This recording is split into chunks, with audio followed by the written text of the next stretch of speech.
politician, somebody that you will get behind and support. Let's talk about that. Somebody you will get behind and support. Who or what? What? That's an easy question. Okay. First grade math. Basically, a politician is a servant of the people. You know, we empower politicians. We vote them in through the process, which means that our vote means that we give them confidence to go and represent the ideas of the people. So a politician is basically a public servant if the people hold him to that standard. But, you know, today in 2017, we vote for people to try to fix the problems for us.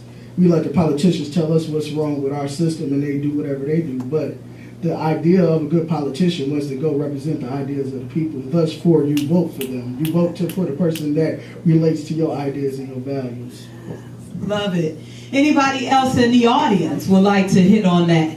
Because, you know, things in the city that are happening, you know, the biggest thing with the township that we're in, the township is actually ran by the people. Whereas when you have cities, then you have more of a, it's harder to really get things done. You know, it's a whole bunch of governing bodies that you have to go through. So would anybody else in the audience like to respond to that? Anybody considered being a politician? Anybody, you know, is behind a certain politician? Anybody, you know, that just want to, go ahead. Jabrell the Builder. Let's get it. Ow! You want to come up here, Jabrell? Please do. Thank you. We want to hear what you got to say. All right, we talking about politicians because he did a positive event and he kept people off the streets. He was there. So, okay. Right.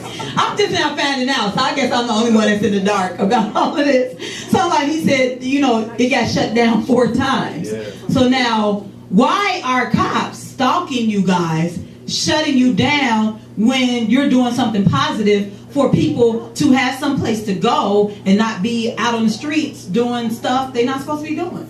You know, and so we're talking about politicians and the politics.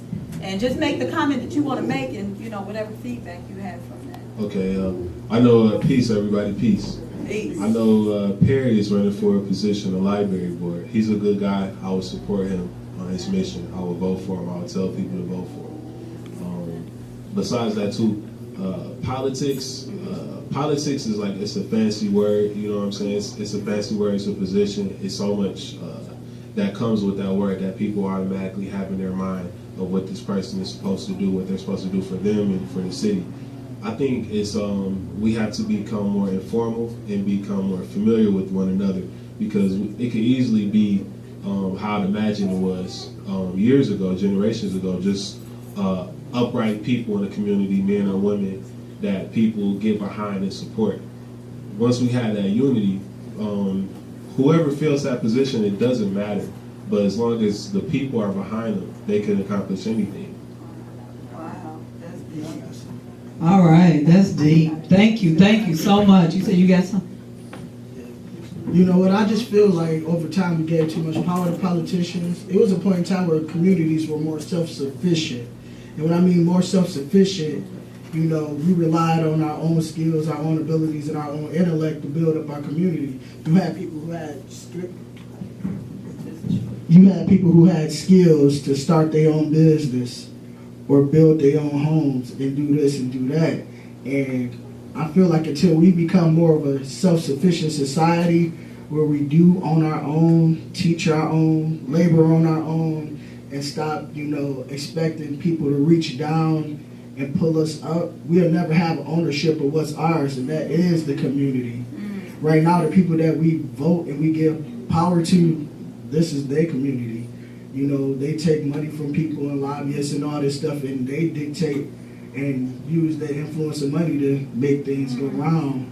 But until we really start investing in ourselves and stepping up and telling people how it's going to be and using the system in the way that it was intended for it to benefit us, we don't have outcomes where things don't particularly work out in our favor, or we not going to like stuff, or we're going to continue to be let down.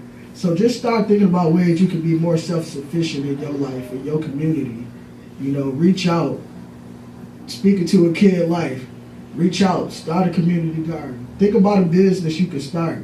The more self-sufficient we can become as a people, the less dependent on the other side we'll have to be. The other side is important because we need order, but we don't need to be ruled over. You feel me? Because once the hands start to rule over us, we don't have no power. So just think of different ways you can be more self-sufficient. Start your own business.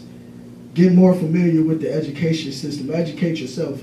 Don't let people dictate what you need, what you don't need, pro this, against that. Just become more self-sufficient. Wow. Okay, that rolls right to the next question.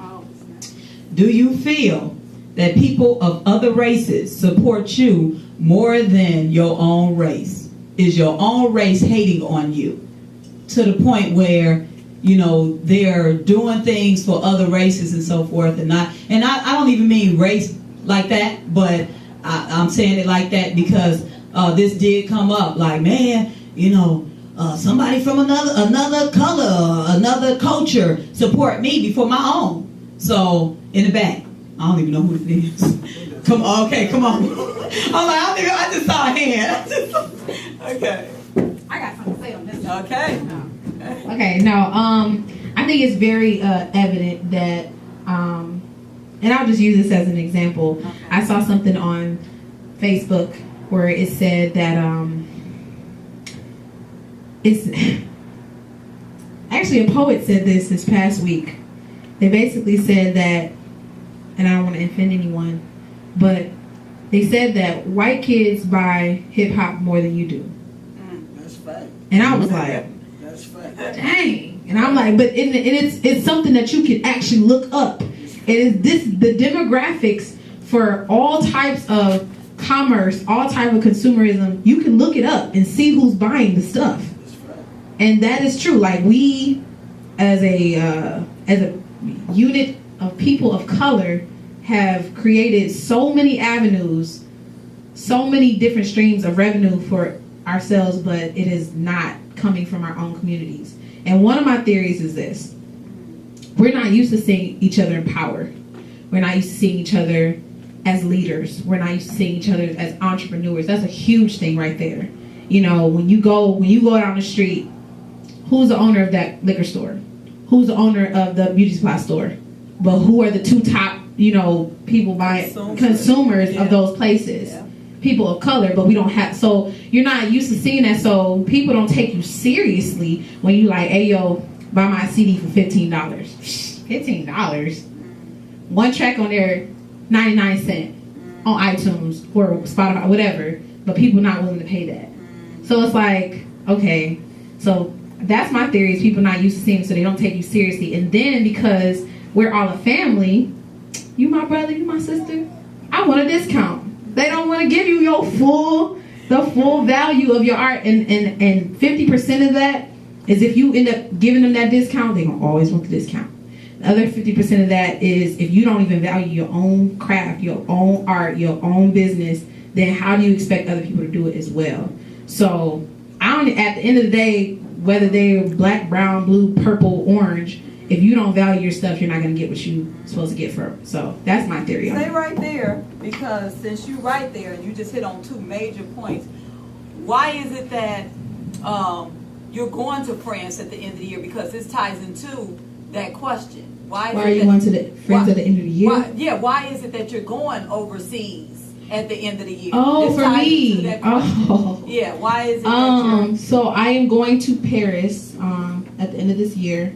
And I'm looking to find out how international artists travel, how they do music, how they do poetry, what is the scene out there.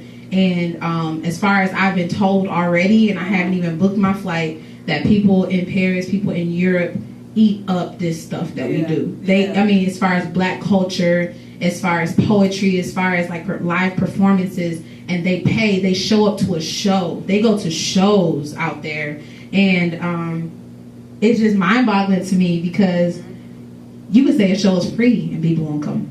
You could say a show is $5 and people won't show up. But then when something slap or when you make it big, they like, oh my God, why you never invite me? Or, oh my God, why you didn't tell me about that party?